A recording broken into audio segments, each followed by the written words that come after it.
सर्वे भवन्तु सुखिनः, सर्वे सन्तु निरामयाः, सर्वे भद्राणि पश्यन्तु मा कश्चित् दुःखात् भवेत्। हो लालच और त्याग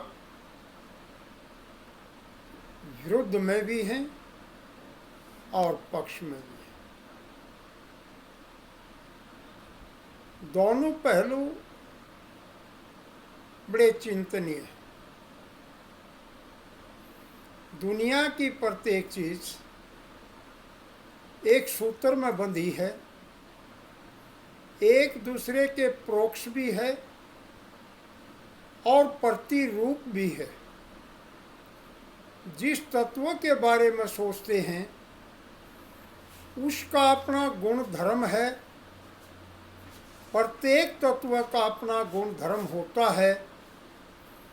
सब अपने में स्वयं पूर्ण है, कोई बड़ा नहीं है, कोई छोटा नहीं है, कोई पराया नहीं है, कोई अपना नहीं है। जब हमें तत्व के गुण धर्म को नहीं समझते तब दूसरों में दोष गुण निकालते हैं। गुण दोष निकालना आसान है लेकिन समझना कठोर है।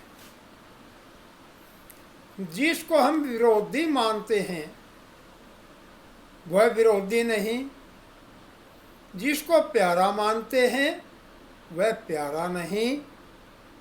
सब कुछ एक व्यवस्था में है। मैं शिक्षा के क्षेत्र में काम करता हूँ, इसके बारे में लोगों की अपनी अपनी धारणा है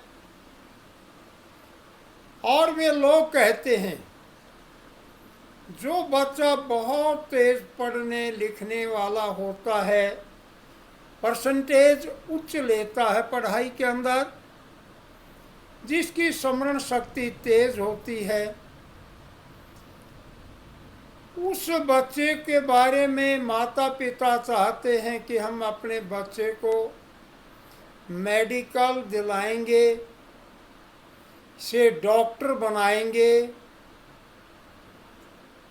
इसे हम नॉन मेडिकल दिलाएंगे, इसको हम वैज्ञानिक बनाएंगे, इंजीनियर बनाएंगे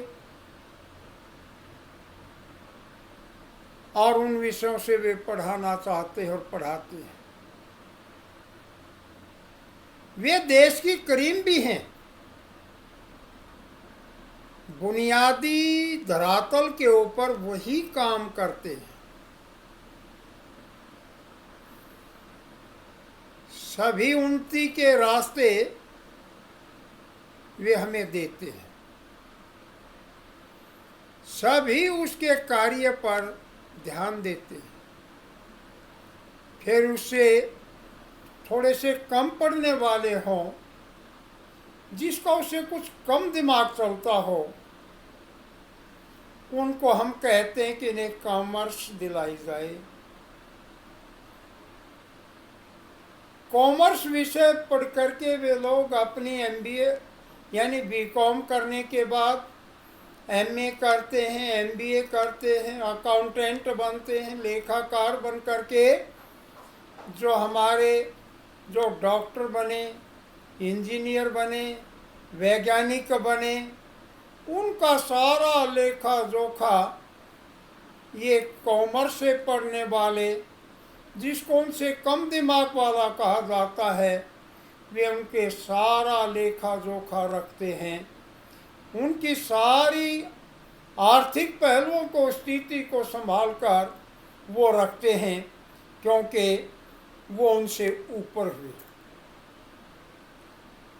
जब एक बच्चा पढ़ने में कम रुचि लेता हो या उसे कम पढ़ने में कमज़ोर दिखता हो, तो उस स्थिति में हम कहते हैं कि ये बच्चा कला संकाय लेगा, आर्ट लेगा, और उसको आर्ट में प्रवेश दिला देते हैं।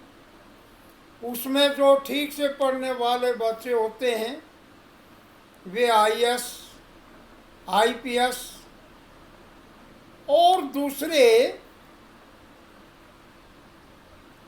प्रशासनिक कार्यों के अंदर वे जाते हैं। और वो प्रशासनिक कार्यों में जाकर के इंजीनियरों के ऊपर, डॉक्टरों के ऊपर, वैज्ञानिकों के ऊपर और ये जो हमारे लेखाकार, एमबीए आदि जो बने, उन लोगों का के लिए वो कंट्रोल करते हैं, उनको वो आदेश देते हैं, उन सब पर अधिकारी बनते हैं। जो छात्र कमज़ोर, उसमें और कमज़ोर रह जाते हैं, हार्ट के पढ़ने वाले या और दूसरे जो कमज़ोर हो जाते हैं, उन कमज़ोर बच्चों के लिए फिर वो संघर्ष करते हैं और नौकरी नहीं मिल पाती उनको, या नौकरी नहीं ठीक तरीके से वो पाने में सफल हो पाते, तो ऐसे लोग फिर वो राजनीति में जाते हैं। और राजनीति में जाकर के वे लोग जो हमारे मेडिकल के पढ़ने वाले, नॉन मेडिकल के पढ़ने वाले, कॉमर्स के पढ़ने वाले या आर्ट में जो होशियार बच्चे हमारे प्रशासनिक अधिकारी बने, चाहे वो वैज्ञानिक हो, चाहे इंजीनियर हो, चाहे डॉक्टर हो, चाहे लेखाकार हो, चाहे डीसी हो या आईपीएस, आईसीएस हो, आईएएस हो, उन सब के लिए वो राजनीतिक लोग विधान पालिका और विधानसभा में जाकर के लोकसभा, राज्यसभा या राज्य में विधानसभा या विधान परिषद हो, उनमें जाकर के वो उन सब के लिए कानून बनाते हैं। और उन कानून बनाने वाली कार्यपालिका के नीचे सभी इंजीनियर, सभी वैज्ञानिक, सभी हमारे डॉक्टर्स, सभी लेखाकार, सभी आईएएस और आईपीएस उनके नीचे आते हैं, उनके नीचे रह जाते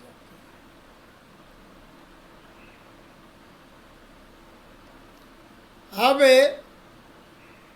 इनसे भी कुछ ऐसे लोग रह जाते हैं जो नौकरियों में नहीं जाते, जो राजनीति में नहीं जाते, जो डॉक्टर नहीं बनते, जो इंजीनियर नहीं बनते, जो लेखाकार नहीं बनते, इनसे अलग जो लोग रह जाते हैं वो संन्यास धारण करते हैं।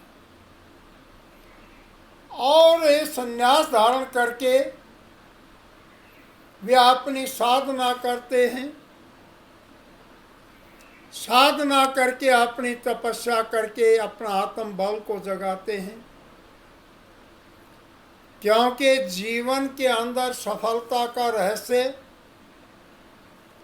साधना और तप के अंदर ही है।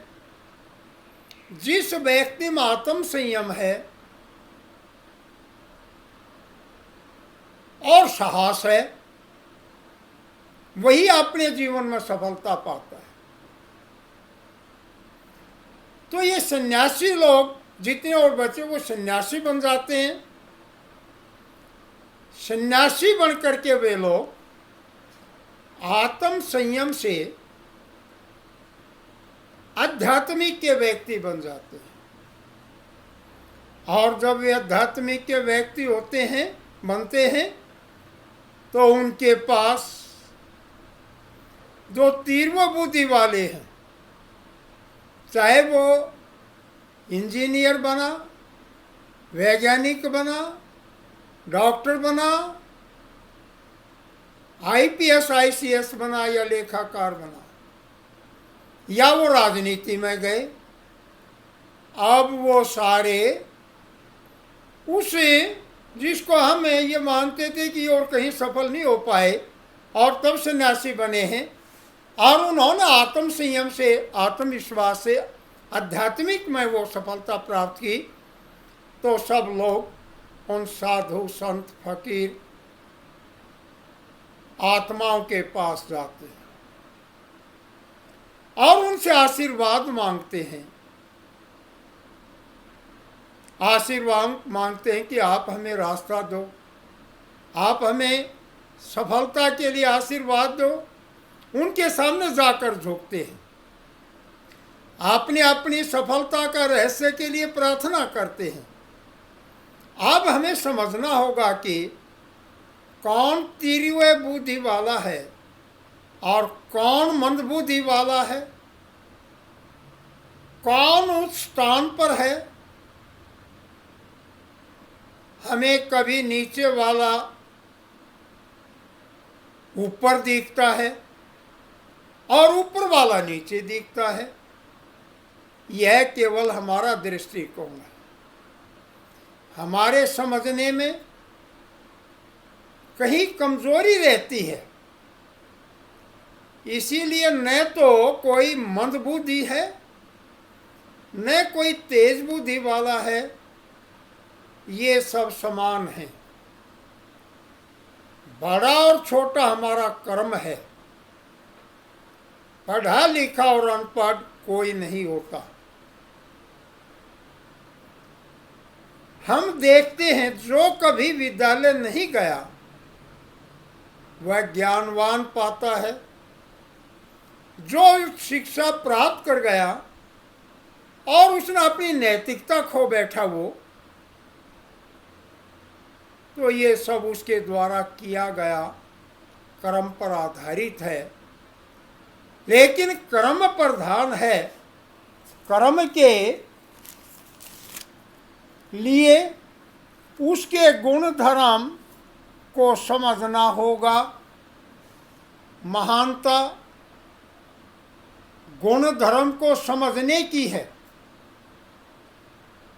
यह सत्य निष्ठा, परिश्रम और निरंतरता में समाहित है।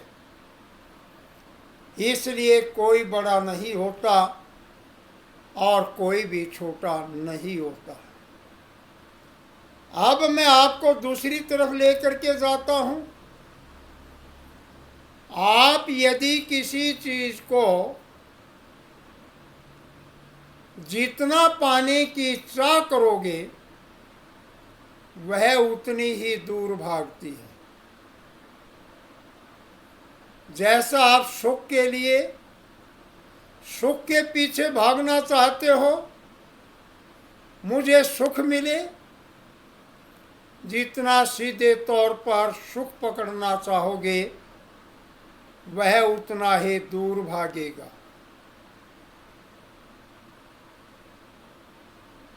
सुख मानने का कारण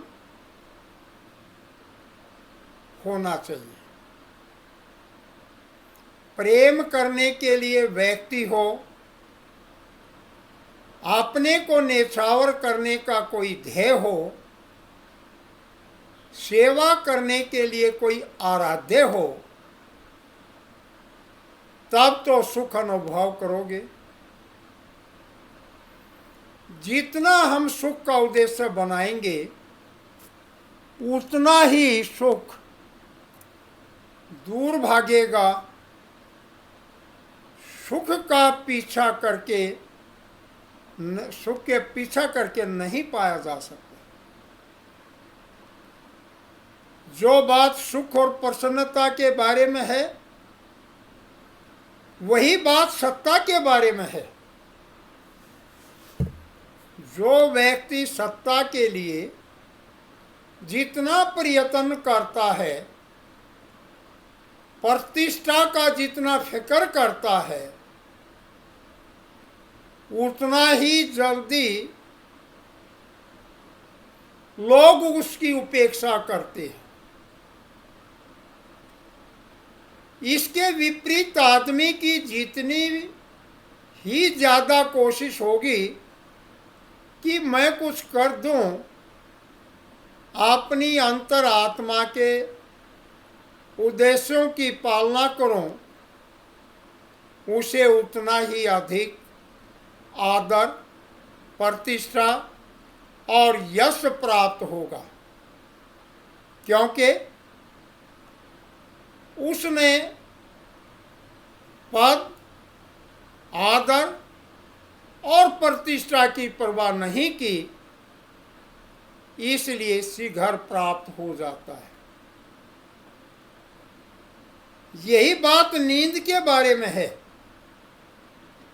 आप जितनी नींद आने की चिंता करोगे, उतनी ही कम नींद आएगी। यदि आप नींद की परवाह नहीं करोगे तो नींद शीघ्र आ जाएगी। जो व्यक्ति अपने सम्मान की चिंता नहीं करता और कर्तव्य को निभाता रहता है, उस व्यक्ति का सम्मान अपने आप होने लगता है और कर्तव्य में उसका सम्मान समाहित होता है। पैसे की स्थिति भी यही है। जो जितना अधिक पैसे के लिए ललायित होगा, इतना ही अधिक पैसा दूर भागेगा। आप पैसे का जितना त्याग करोगे, पैसा उतना ही अधिक आपके पास आएगा। मुझे एक घटना फरीदाबाद में एक सन्यासी की याद आती है कि सन्यासी जी ने अपनी साधना में प्रण लिया कि मैं 3 वर्ष मौन रखूंगा और इन 3 वर्ष के दौरान जब तक मैं मौन हूं, मैं पैसे को हाथ नहीं लगाऊंगा। और उसने अपना व्रत आरंभ कर दिया। सन्यासी जी के कई भगत थे। उन भगत जनों में एक व्यक्ति आया और उन्होंने निवेदन किया कि स्वामी जी, आपके पास एक हमारे प्रदेश का कोई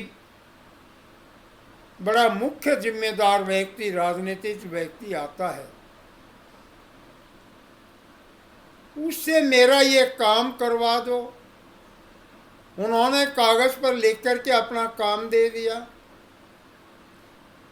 और उन स्वामी जियों ने वो जो मौन व्रत की साधना कर रहे थे, उन्होंने उस काम को, अपने भगत के उस काम को, उसे राजनीतिक व्यक्ति जब उसके दर्शन करने के लिए आया, अपना आशीर्वाद लेने के लिए आया, तो उसको दे दिया और उन्होंने उस काम को कर दिया। जब 3 वर्ष बाद मौन पूर्ण हुआ, तब तक वह काम भी पूर्ण हो गया। जिस व्यक्ति का काम पूर्ण हुआ, उस व्यक्ति ने स्वामी जी को कई लाख रुपए दक्षिणा में दे दिए। अब सन्यासी जी का मौन भी पूर्ण हो गया, तब भी पूरा हो गया और उसके पास कई लाख रुपए भी आ गए। अब सन्यासी जी आराम से गाड़ी में चलते हैं और संसाधन युक्त व्यक्ति बन गए। इसलिए जिंदगी में कभी भी लालच, लोभ, तृष्णा, भ्रष्टाचार नहीं करना चाहिए। बेईमानी बुरी होती है। त्याग और बलिदान, वरदान अच्छा होता है। इसलिए हमें ये समझ में नहीं आता कि लालच और त्याग ये दोनों पक्ष में हैं या विरोधी हैं। ये दोनों एक सिक्के के पहलू, लालच और त्याग दोनों एक सिक्के के पहलू हैं। ओम ओम सर्वे भवन्तु सुखिनः, सर्वे सन्तु निरामया, सर्वे भद्राणि पश्यन्तु मा कश्चित् दुःखभाग् भवेत्। ओम शांति शांति शांति।